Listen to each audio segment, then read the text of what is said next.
Hi అండి. ఈరోజు అయితే మా ఇంట్లో మటన్ కర్రీ అయితే చేయబోతున్నాను. మటన్ అయితే తీసుకొచ్చారు.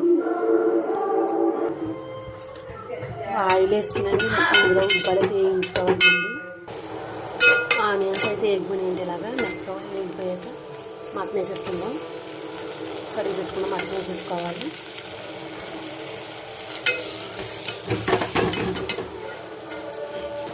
కొద్దిగా పసుపు వేసుకోవాలి మటన్లో. అయితే మూత పెట్టేసుకుందాం. మటన్ వేద్దాం బాగా.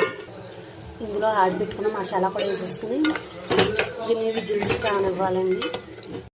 ఇలా మసాలా గట్ట వేసేసుకునండి. వాటర్ పోసేసుకుని ఉప్పు కారం గట్ట అన్నీ వేసేసుకుని మూత పెట్టుకుని విజిల్స్ రానివ్వాలి. కర్రీ అయితే ఇలా దగ్గరకు వచ్చేస్తుందండి. కర్రీ అయితే రెడీ అయిపోయింది. టేస్ట్ అయితే చాలా బాగుంది. మీరు కూడా ట్రై చేసి ఎలా కుదిరిందో కామెంట్స్లో పెట్టండి. నా వీడియో కనుక మీకు నచ్చితే ప్లీజ్ సబ్స్క్రైబ్ చేసుకుని లైక్ చేయండి. ఓకేనండి, బాయ్ బాయ్. కర్రీ అయితే ఇలా దగ్గరకు వచ్చేస్తుందండి. కర్రీ అయితే రెడీ అయిపోయింది. టేస్ట్ అయితే చాలా బాగుంది. మీరు కూడా ట్రై చేసి ఎలా కుదిరిందో కామెంట్స్లో పెట్టండి. నా వీడియో కనుక మీకు నచ్చితే ప్లీజ్ సబ్స్క్రైబ్ చేసుకుని లైక్ చేయండి. ఓకేనండి, బాయ్ బాయ్.